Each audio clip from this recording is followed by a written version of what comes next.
الصلاة خير من النوم۔ ناظرین گرامی، یہ بات تو آپ سبھی لوگ جانتے ہوں گے کہ دین اسلام کا دوسرا ستون نماز ہے۔ قرآن کریم میں جگہ جگہ ایمان کے بعد سب سے زیادہ ذکر نماز قائم کرنے کا ہے۔ نماز بندے کو اپنے رب کے اتنے قریب کر دیتی ہے کہ اتنی غربت کسی اور دوسرے عمل کے ذریعے اور کسی بھی دوسری حالت میں اسے حاصل نہیں ہو سکتی ہے۔ نماز قائم کرنے کی بدولت ہی مسلمان اللہ کی یاد، اس کا قرب، اس کی حضوری اور اس کی ہم کلامی جیسی نعمتوں سے فیضیاب ہوتا ہے۔ کیا دن کی روح اور بندگی کی معراج ان چیزوں کے سوا اور بھی کچھ ہو سکتی ہے؟ ظاہر ہے کہ نہیں۔ ایمان کی جڑوں کو نمی اور تازگی صرف اللہ تعالیٰ کی یاد سے ہی ملتی ہے۔ جن درخت کی جڑوں کو نمی اور تازگی نہ ملے تو وہ سوکھنے لگتے ہیں اور پھلنا پھولنا بند کر دیتے ہیں۔ اسی لیے جس شخص کا دل اللہ تعالیٰ کی یاد سے غافل ہو تو اس کا ایمان مرجھا جاتا ہے۔ نیک اور صالح شخص صرف وہی ہو سکتا ہے جس کے اندر ایمان کی تازگی موجود ہو، اور ایمان اسی کا تازہ ہو سکتا ہے جس کے دل میں اللہ تعالیٰ کی یاد گھر کیے ہوئے ہو۔ نماز نہ صرف اللہ تعالیٰ کی یاد ہے بلکہ اس سے یاد کا سب سے بہترین عمل اور مؤثر طریقہ ہے۔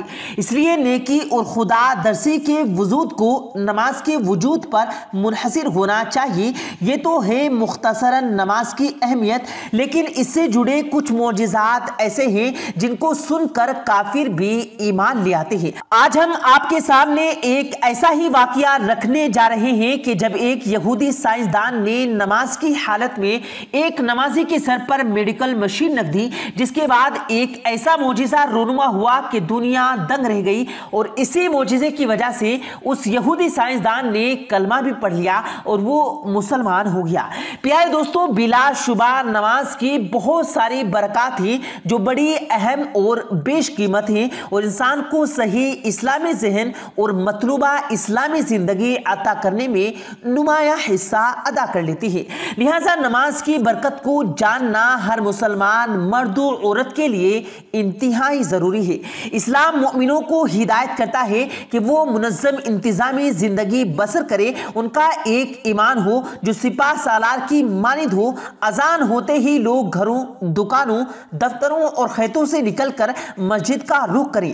مسجد پہنچ کر سب ایک امام کے پیچھے سیدھی صفیں باندھ لیں۔ امام کے ساتھ ساتھ اور اس کے اشاروں پر سب ایک ساتھ اٹھتے بیٹھتے رکوع اور سجود کرتے رہیں۔ کیا نظم و ضبط اور اطاعت امراض سے بہتر کسی عمل میں نظر آتا ہے؟ ہرگز نہیں۔ اسی طرح نماز قائم کرنے سے مسلمان میں واہم و محبت اور بھائی چارہ پیدا ہوتا ہے۔ نماز محبت اور بھائی چارے کے اس احساس کو پوری قوت سے پیدا کرتی ہے۔ محلے اور بستی کے لوگ جب اپنے رب کے دربار میں حاضر ہوتے ہیں تو انہیں صرف قدم اور شانے ہی باہم ملے ہوئے نہیں ہوتے بلکہ ایک طرح سے دل بھی آپس میں ملے ہوئے ہوتے ہیں۔ واقعی نماز کسی بڑے معجزے سے کم نہیں، تاہم یہودی قوم اس بات کو تسلیم کرنے سے عاجز دکھائی دیتی ہے اور من گھڑت باتوں سمیت سائنس کا سہارا لیتے ہوئے مختلف قسم کی توضیحات پیش کرتی ہے۔ حال ہی میں ایک ایسا واقعہ رونما ہوا کہ جس نے یہودی سائنسدان کو بھی کلمہ پڑھنے پر مجبور کر دیا۔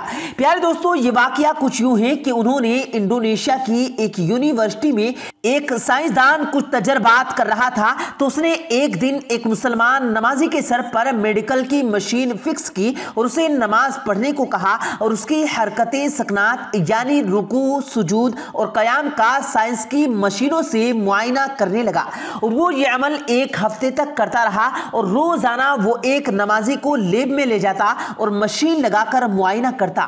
آخر میں اس یہودی سائنسدان نے ایک رپورٹ تیار کی جس کے مطابق جب ایک نمازی نماز ادا کرتا ہے تو اس کے جسم میں موجود نقصان دہ بیکٹیریا ختم ہو جاتے ہیں، جبکہ سب سے اہم نقطہ یہ ہے کہ سجدے کی حالت میں نمازی کے دماغ میں الفا بیکس کی مقدار میں اضافہ ہو جاتا ہے اور اسے انسانی دماغ میں راحت اور سکون کا احساس اجاگر ہوتا ہے۔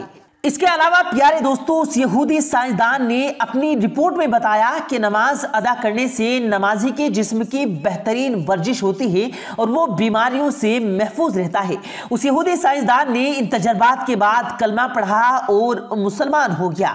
سبحان اللہ سبحان اللہ۔ پیارے دوستو اس بات میں کوئی شک نہیں ہے کہ نمازی کئی طرح کی آفتوں بلیات سے بھی محفوظ رہتا ہے، کیونکہ وہ رب عظیم کے ذکر میں ہمہ وقت مصروف ہوتا ہے۔ ایک اہم امر یہ بھی ہے کہ دوران نماز ہم اپنے پروردگار سے صرف اپنے حاجات کے لیے دعائیں اور التجائیں نہیں کرتے بلکہ ہدایت مانگتے ہیں، تمام مؤمنین اور والدین کی مغفرت طلب کرتے ہیں۔ مزید برہان دوران نماز جب برابر ہوتے ہیں، کوئی نیچا یا کمتر نہیں ہوتا، رنگ و وطن، نسل و نسل یا دولت کی بنا پر کوئی اعلیٰ و ادنا نہیں ہوتا۔ برتری اگر کسی کو ملتی ہے تو وہ نیکی، خدا ترسی اور عاجزی کی بنا پر ظاہر ہے۔ اس قسم کی نماز پر نہ کوئی بندہ رہتا ہے اور نہ کوئی بندہ نواز۔